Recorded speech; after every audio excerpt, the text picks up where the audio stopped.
Greetings, family. It's Empress D, obviously, in nature.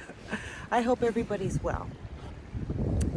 And especially if you live in the greater Toronto area and you have not taken yourself outside today, I really hope that you decide to.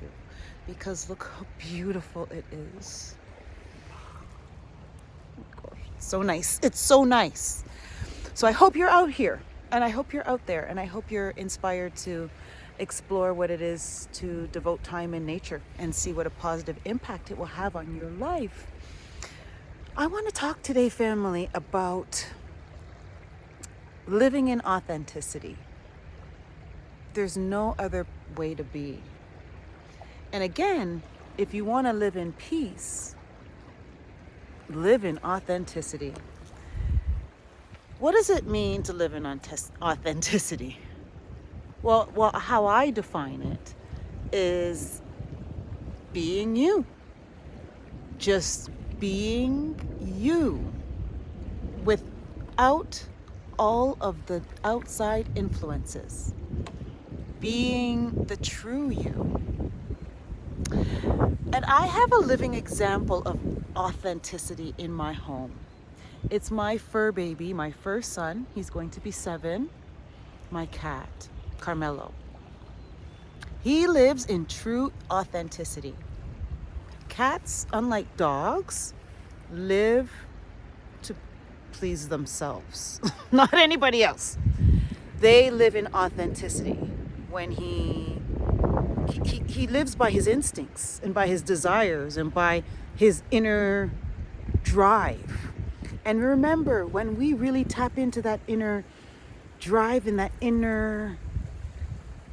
pure inner essence, that's our connection to the Creator.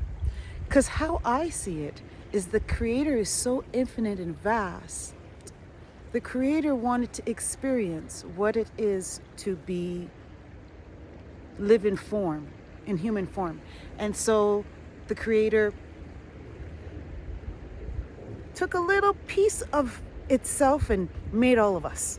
That's how I see it. I could be wrong, but that's how I see it. And I kind of have thought about it, and that's kind of what resonates with me. It makes sense. So anyway, the Creator's experiencing what it is to have our experience, right? So that is our authentic self, right? Now, Carmelo lives in his authentic self. He doesn't have like cat TV, showing you stuff all the time. He doesn't have cat friends like living a certain way and then he feeling like he has to live a certain way. Right? He doesn't have any outside influences. He reacts and moves based on his innate needs, right? And so he eats when he feels hungry. He drinks when he's thirsty. He sleeps when he's tired. He scratches when he scratches. He cleans himself and licks his fur when he feels it's time to lick his fur. It's based on what's guiding him inside, which I always say is our connection to our source, Creator. Now, he is my example. I try to live in authenticity.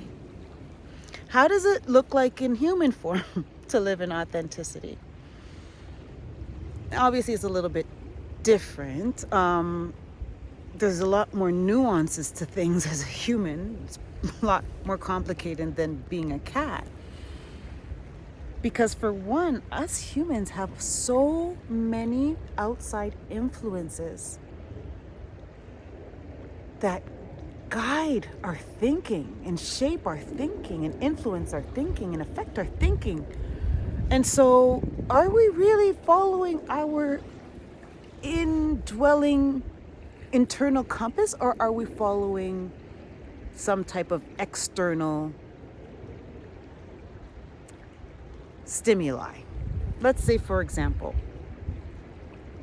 do we all really want to go to college or university? Or does some of us not feel called to do that? But the You're not saying anything in this society unless after high school you go to college or university, right? That's the pinnacle of achievement. How how can that be the same for everybody? Because all of us have different gifts and talents, right? So if all of us have different gifts and talents, not all of us are, are going to have to follow the same path. But our societies do not encourage us to tap inside to discover our gifts and talents.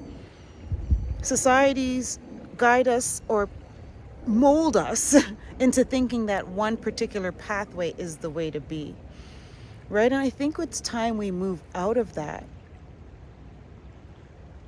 And I think the more we move out of following what everybody else is doing and tapping inside of us to see, what do we want to do? What feels right to us? Does the more we do that, the more we will be living in authenticity. I'm telling you. And when you're living in authenticity, an example of a human being living in authenticity is a person who is the same person presenting to all different environments. So, for example, the person presents the same way, it interacts with people the same way at home as they do at work, as they do at the gym, as they do at different social circles. They present themselves the same all around. That's living in authenticity. If we find that we put on a different version of ourselves for at home than at work, there's a different version of ourselves at the gym and with our friends, if we find ourselves fractioning ourselves into different personalities, we're not living authentically. We kind of have to figure out, why are we doing the things we're doing? Why are we making the choices we're choosing? Is it because we actually want it, or is it because we've been influenced to want it? I often liken it to fashion, right? Like, do we really like Crocs? Or is it because everybody else is wearing Crocs? You're right. Like, listen, I love Crocs, but that's what I'm saying. It's because isolated alone, would we really buy that, right? So, what I'm saying is that living in authenticity means being true to yourself. That means not following anybody else's path for you, not your parents, not your partners, not the governments, not your employers. It's your path for yourself. Who better would know what's best for yourself than yourself? And so that's why living in authenticity means following your inner voice and tuning out all of the external influences on the way we live our lives, right? I've spoken about it before. Society is clearly constructed. Throughout I have four decades on this planet. And what has been considered to be normal over those 4 decades has changed drastically. And you ask yourself, how does that happen? How does society's mindset and what they consider to be normal and what they accept change so drastically in such a short time period? And the only explanation, family, is that society and what we think is constructed and delivered and served out to us in various ways, such as through entertainment, sports, education, through politics, through all of the different institutions in society. I feel like I've gone too far. Family, the point is, We have to tune in into ourselves and listen only to ourselves. Sometimes when you talk about this, people say, oh, no, you can't listen to yourself. What if yourself says to kill people? Well, that's not healthy, right? It's within what's best for everybody, because what we are supposed to do and how we're supposed to behave is as if we are all one.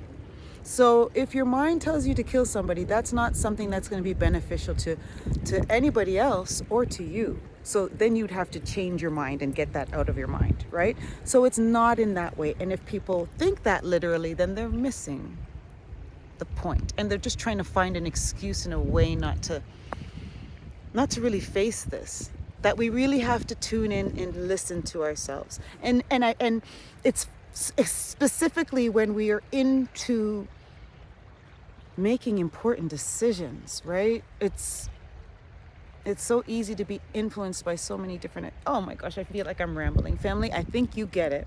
Authenticity, that's where it's at. Being you, right? And in being you, you have to not care what people think. And that's just it. You can't be worried about what people are thinking. Because at the end of the day, what people are thinking about is themselves. So they're not even thinking about you, and you're worried about what they're thinking, right? So let's worry about what we're thinking. Let's worry about when we lay down at night, if we are proud of how we spent our day, if we accomplished the things that we set out to accomplish, if we treated everybody with loving kindness and respect. I feel like we have rules and stuff like that for common sense things that we should know, right? Rules and laws for common sense things. But like, just treat somebody else like how you would want to be treated. Family, I'm sorry. Anyway, I think I'm rambling. Thank you for taking the time to listen to this message. I love and I value each and every one of you. And get out to something beautiful, some kind of nature space like this, okay? I'm so blessed to live right down the street from this. Thank you, family. Take good care. One love.